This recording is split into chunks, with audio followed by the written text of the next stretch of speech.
नमस्कार साथियों, स्वागत है आपका अपने प्यारे परिवार रोजगार विद अंकित, आपके अपने प्यारे परिवार में। मैं अजीत आपके लिए लेकर आया हूँ एक शानदार सेशन जिसमें हम बात करेंगे एक राष्ट्र एक चुनाव, वन नेशन वन इलेक्शन। साथियों, एक चुनाव, एक राष्ट्र की आवश्यकता क्यों पड़ी, इसका क्या कारण है, उसके ऊपर भी हम लोग चर्चा करेंगे। हमारे देश में चुनाव एक बहुत बड़ी प्रणाली है, एक बहुत बड़ी प्रक्रिया है जिसमें बहुत ज़्यादा पैसा खर्च होता है। हालांकि स्टार्टिंग में अगर चुनावों की बात करें तो लोकसभा और राज्य विधानसभाओं के चुनाव एक साथ ही हुआ करते थे। अगर मैं बात कर लूं पहले आम चुनाव 1951-52 की, तो उसी समय लोकसभा का चुनाव हुआ था और राज्य विधानसभाओं के चुनाव भी हुए थे। हालांकि ये प्रक्रिया 3 बार दोहराई गई, 1957 में, 1967 तक ये चुनावी प्रक्रिया चलती रही, लेकिन 1968, 1969 में कुछ विधानसभाओं को स्थगित कर दिया गया, उनको विघटित कर दिया गया, डिसॉल्व कर दिया गया, जिस कारण ये प्रक्रिया अलग अलग होने लगी, ये चुनाव अलग अलग होने लग गए। तो आज हम उसी पर चर्चा करने वाले हैं कि इसकी सिफारिश किसने की थी और ये विधेयक किसने पेश किया है, इसको मंजूरी कहाँ मिली है और क्या होगा, उस पर हम डिटेल में चर्चा करेंगे।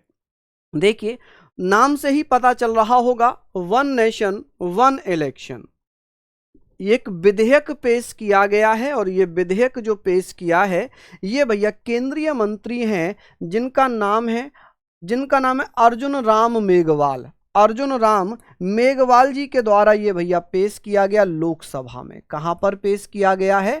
लोकसभा में पेश किया गया। और इस विधेयक का नाम है 129वां संविधान संशोधन विधेयक 2024, जिसे वन नेशन वन इलेक्शन भी कहा गया। यह विधेयक पेश कर दिया गया। हालांकि इस विधेयक को 12 दिसंबर 2024 में पीएम मोदी की अध्यक्षता में कैबिनेट ने मंजूरी दे दी है। किसने? कैबिनेट मंत्रिमंडल ने मंजूरी दे दी है। किसने? कैबिनेट मंत्रिमंडल ने इसको मंजूरी दे दी है। किसने भैया? कैबिनेट मंत्रिमंडल ने इसको मंजूरी दे दी है। बात करते हैं कि sir one nation one election का जो सुझाव है ये रामनाथ कोविंद जी के द्वारा दिया गया। रामनाथ कोविंद समिति, जिसका गठन कब किया गया था? रामनाथ कोविंद समिति के जो अध्यक्ष बने, ये या ऐसे कह सकते हैं कि ये समिति, इसका नेतृत्व किसने किया? इस समिति का नेतृत्व कर रहे हैं पूर्व राष्ट्रपति रामनाथ कोविंद। कौन भैया? पूर्व राष्ट्रपति रामनाथ कोविंद। कौन? रामनाथ कोविंद। ठीक है, इसको भी आप लोग लिख लीजिए। चलिए बात करते हैं कि इस समिति का गठन 2 सितंबर 2023 में हुआ। हालांकि रामनाथ कोविंद समिति ने अपनी सिफारिश मार्च 2024 में पेश की और इन्होंने लगभग 18,600 पन्नों की एक सिफारिश, एक रिपोर्ट पेश की थी और 191 दिनों तक कई महत्वपूर्ण राजनीतिक दलों से चर्चा की थी। ठीक है, महत्वपूर्ण राजनीतिक दलों से चर्चा की। क्या किया? राजनीतिक दलों से चर्चा की। ठीक है, दलों से चर्चा की।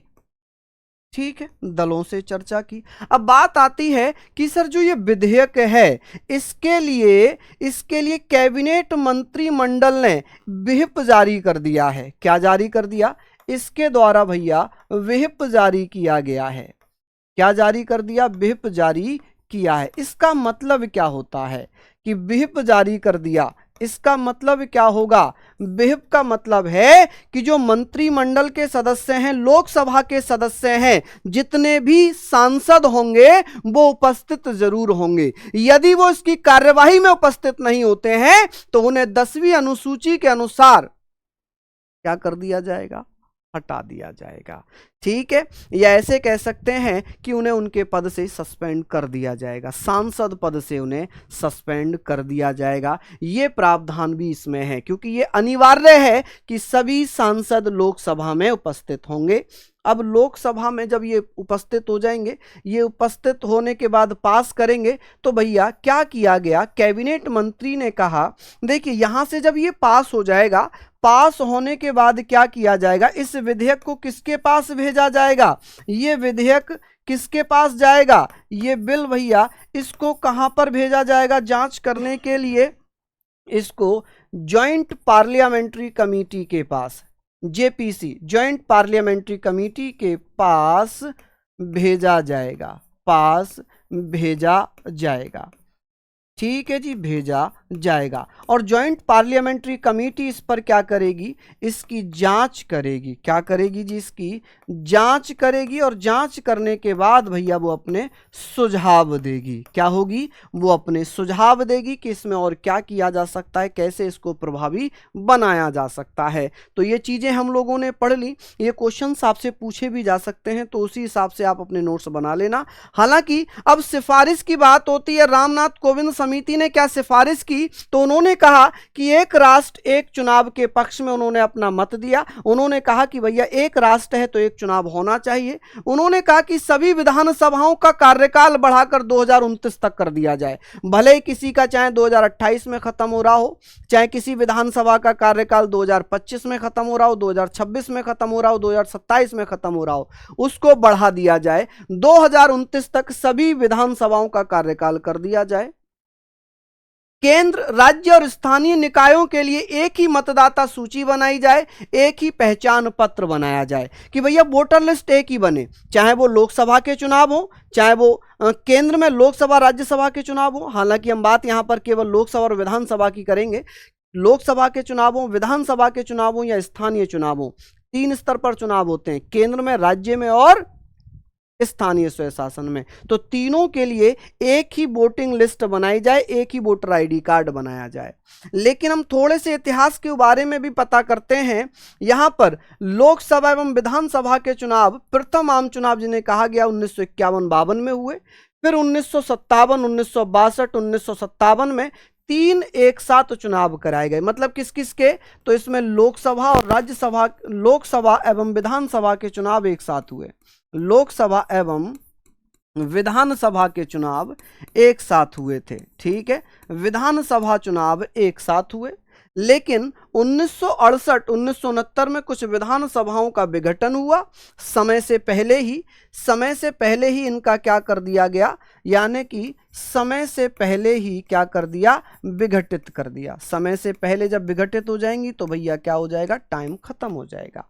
1970 में लोकसभा का भी विघटन हुआ, तब से ये चुनाव अलग अलग होने लगे। हालांकि 1983 में फिर से चुनाव आयोग द्वारा लोकसभा विधानसभा के चुनाव एक साथ कराए जाने की बात की गई। चुनाव एक साथ कराने की सिफारिश की थी।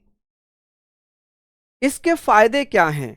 इसके फायदे ये हैं कि जब ये चुनाव एक साथ होंगे तो जो हमारा प्रशासनिक तंत्र इधर उधर रहता है कि भाई अब इसका चुनाव कराना है, अब इसका चुनाव कराना है, तो उससे भी ये बच जाएंगे, पैसे से भी बच जाएंगे कि चुनावी खर्चे में बहुत ज़्यादा पैसा लगता है। लेकिन कुछ चुनौतियां भी हैं, जैसे कि एकदम दोनों चुनावों को साथ कराने में मशीनरीज हमारी ज़्यादा लगेंगी, हमारी मैन पावर ज़्यादा लगेगी। इलेक्ट्रॉनिक वोटिंग मशीन ईवीएम, इनको भी बहुत ज़्यादा यूटिलाइज किया जाएगा। तो इसमें कुछ चुनौतियां भी हैं। लेकिन अगर हम पूछें एक नागरिक होने के नाते, तो हमारा ही पैसा चुनाव में लग रहा है एक तरीके से, तो उस चुनाव को जो है दोनों को एक साथ कराना चाहिए। बाकी आप अपनी राय कमेंट में ज़रूर दें कि आपको ये व्यवस्था कैसी लग रही है। क्या एक राष्ट्र एक चुनाव होना चाहिए, नहीं होना चाहिए? अपनी राय जरूर लिख कर भेजें। तो सभी को बहुत बहुत धन्यवाद। नमस्कार, जय हिंद, जय भारत।